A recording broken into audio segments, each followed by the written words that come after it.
Welcome to U.S. History since 1877. In this course, you will survey the major themes, events, and ideas of American history after Reconstruction. I'm Jordan O'Connell, History and Government Instructor at Northeast Iowa Community College. This lecture distills a decade of my written notes taken from Alan Brinkley's The Unfinished Nation, The American Yawp, and our course-assigned OpenStax U.S. History textbook. This lecture focuses on westward industrialization, mining, cattle, and the enclosure of the plains. The core question is this: what kind of freedom is promised by 160 acres if rainfall is scarce, rail rates are high, and the legal map already favors corporations, speculators, and fenced claims? The core competency is to describe the economic development of natural resources west of the Mississippi River. What kind of freedom is promised by 160 acres if rainfall is scarce, rail rates are high, and the legal map already favors corporations, speculators, and fenced claims? The economic development of the post-Civil War West depended on federal land policy, capital investment, and extractive industry more than on isolated individual grit. The Homestead Act of 1862 offered 160 acres of public land to citizens or intended citizens who were heads of household or at least 21 years old, provided they lived on the claim for 5 years, built a dwelling, and made improvements. That statute opened the settlement process, but it did not remove the market and ecological pressures waiting at the claim line. Between 1862 and 1900, roughly 600,000 families filed homestead claims. Many entered a region west of the 100th meridian where annual rainfall often fell below 20 inches. Eastern farming methods failed, and machinery, seed, fencing, and transport all cost cash. Much of the best acreage had already been diverted to railroads or speculators, leaving many claimants on less productive land. The law moved people westward, but it also created a class of small producers exposed to drought, debt, freight charges, and price swings from the beginning. Other statutes widened the same state-led design. The Morrill Act of 1862 used land grants to fund agricultural and mechanical colleges, while the Timber Culture Act of 1873 offered additional acreage for tree planting. Surveyors laid the public domain into the rectangular grid established by the Land Ordinance of 1785, transforming the West into saleable legal units. That grid made settlement easier to administer, but it also made the rapid transfer of land, minerals, water access, and range rights easier to enforce as industrial development tightened around Western households. Mining was the first industry to draw large numbers of people and massive capital into the far West. The discovery of gold in California in 1848 had set the pattern, but the post-Civil War era saw the transition from individual prospecting to industrial extraction. In 1859, the discovery of the Comstock lode in western Nevada transformed the mining industry. This was a massive deposit of silver and gold ore that required deep shaft mining, heavy machinery, and large workforces. Unlike the early California gold rush, where an individual with a pan could find surface gold, the Comstock lode was a corporate enterprise from the beginning. It attracted investors from San Francisco and New York and created a specialized industry of engineers, geologists, and industrial laborers. The Comstock lode produced more than $300 million in silver and gold by 1880, fueling the growth of Virginia City, Nevada. Virginia City became a prototypical boomtown, a rapidly growing urban center with theaters, luxury hotels, stock exchanges, and a diverse immigrant population. However, boomtowns were also volatile and often temporary. When the ore ran out or the cost of extraction became too high, these towns could collapse as quickly as they had risen. The mining industry created a pattern of boom and bust that defined much of the Western economy. In places like Deadwood in the Dakota Territory, Leadville in Colorado, and Butte in Montana, the arrival of corporate mining brought sudden wealth followed by environmental destruction and social instability. Federal law helped stabilize that transition from camp prospecting to corporate extraction. The Lode Mining Act of 1866 recognized mineral claims on public land and let prospectors patent them, while the General Mining Act of 1872 standardized claim sizes at 20.66 by 1,500 feet for lode claims and 20-acre units for placer claims. Those statutes were written to encourage development, but they also made mineral rights legible to surveyors, county recorders, and Eastern investors. A claim was no longer just a stake in the ground guarded by armed men. It became a legal instrument that could be bought, sold, mortgaged, and consolidated into larger corporate holdings around a mill, a tunnel, or a rail spur. The technology of the Comstock confirmed how expensive that new order was. Miners sank shafts more than 2,000 feet, installed square-set timbering developed by Philip Diedesheimer to hold unstable rock, and used stamp mills and reduction works to separate ore from waste. The Sutro Tunnel, authorized by Congress in 1866 and completed in 1878, cut more than 3 miles through the mountain to drain water, improve ventilation, and move ore more efficiently. Cornish, Irish, Chinese, and Mexican workers kept those systems running for wages, while stock speculators in San Francisco treated mine shares as a daily betting market. The Western strike therefore depended on engineers blasting powder, pumps, and distant credit before the silver bar ever reached a mint. Industrial mining also transformed the Western labor market. As mines became deeper and more complex, the work became more dangerous and specialized. Miners worked in extreme heat, faced the risk of cave-ins and explosions, and suffered from respiratory diseases caused by dust and lack of ventilation. These conditions led to the formation of some of the first powerful Western labor unions, such as the Western Federation of Miners, founded in Butte in 1893 after years of wage disputes and fatal accidents in hard rock camps.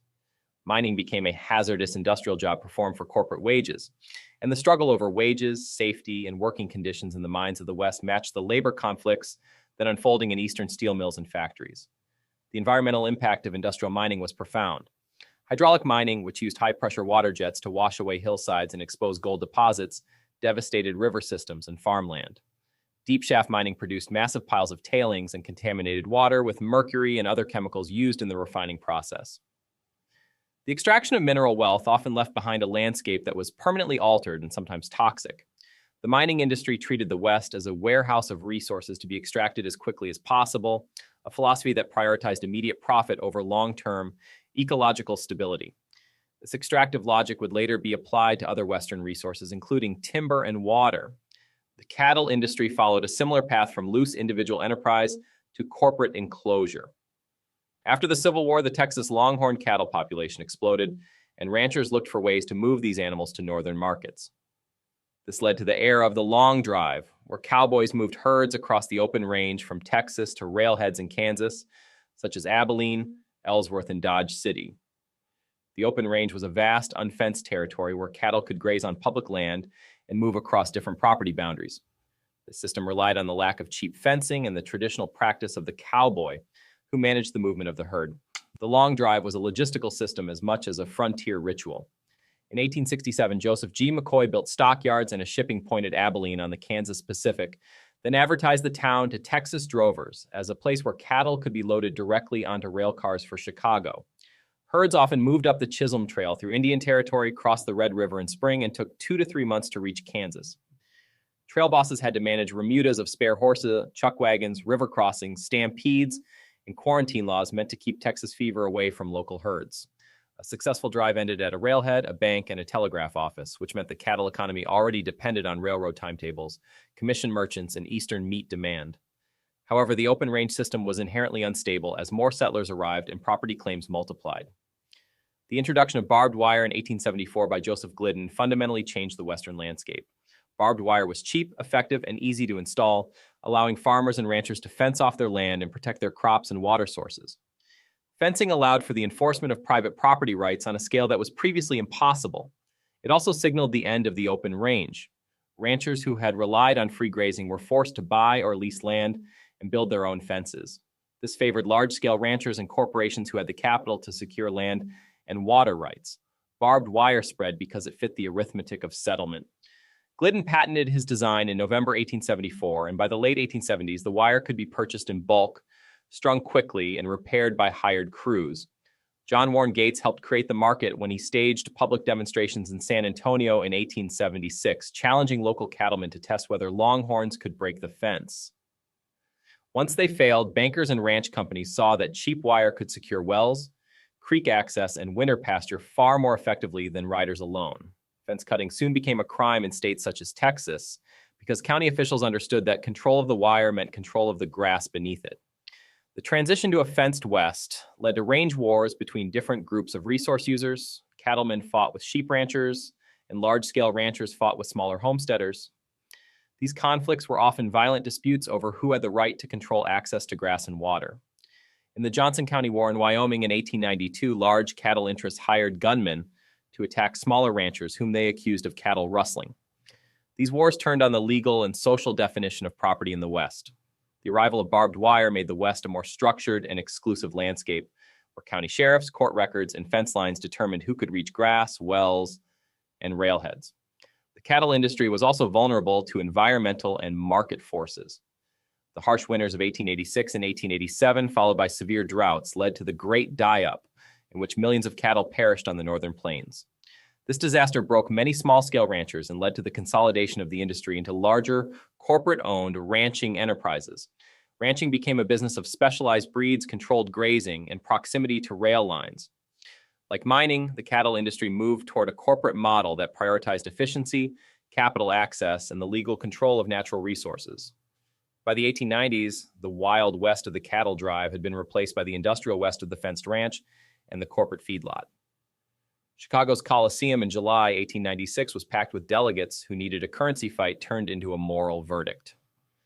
The Western silver question had already been reduced to ratios, bullion values, and bondholder confidence. Bryan's task was to make that arithmetic sound like survival. The gold standard kept money scarce, favored creditors, and pressed debtors in the West and South. Free silver men demanded coinage at 16-1 because more currency promised higher crop prices, easier repayment, and a steadier market for Western ore. Bryan, a 36-year-old Nebraskan, chose language meant to wound the Eastern Financial Coalition in front of a National Party audience. He told the convention, "The great cities rest upon our broad and fertile prairies," then drove the point harder. "Destroy our farms, and the grass will grow in the streets of every city in the country." Those lines elevated Western and Southern producers above the commercial East and recast the money question as a hierarchy of whose labor actually sustained the republic. He saved the religious blow for the finish because convention politics rewards the sentence that can carry a floor vote. "You shall not press down upon the brow of labor this crown of thorns," Bryan thundered. "You shall not crucify mankind upon a cross of gold." By using crown of thorns and cross, he turned monetary policy into a charge of sacrifice. Creditors, bankers, and gold standard Republicans became the faction fastening Western farmers and laborers to a financial discipline they had not designed. The phrasing also fit the material needs of the mining West. Nevada and Colorado operators wanted a larger market for silver bullion, and indebted farmers wanted inflation that would soften mortgages and crop liens. Bryan's words welded those interests together on the convention floor. He lost to William McKinley in November, but the speech fixed the conflict in national memory as a battle between producing regions and the financial rules written in Eastern boardrooms and Treasury policy. The industrialization of the West changed the region's relationship to the rest of the nation and to the natural world. By the 1890s, the region supplied gold, silver, copper, beef, and grain to Eastern industry and urban consumers, but that wealth depended on distant capital, freight rates, and national money policy. The West was not operating outside the national economy. It had become one of its raw material engines. The legal enclosure of the West had lasting social and ecological consequences. Barbed wire ended much of the open range, survey lines hardened into defended property, and overgrazing and mining scarred grasslands, streams, and mountain districts. The destruction of the buffalo and the fencing of the plains changed the Western ecosystem as decisively as any single political statute. Once claims, deeds, and water access became the basis of opportunity, Western life depended less on open space than on legal recognition and market access. The politics that followed never escaped that structure.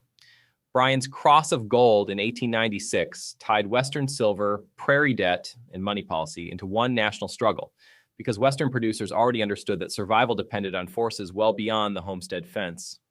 Credit terms, railroad freight, mineral prices, and rainfall all converged on the same household ledger. That leaves a harder question than whether Western development brought growth. If the states applied the claims, corporations controlled transport and extraction, and the land itself had limits that settlement policy routinely ignored, then the unresolved issue is what Western freedom actually meant once every path to independence ran through law, capital, and a drying landscape.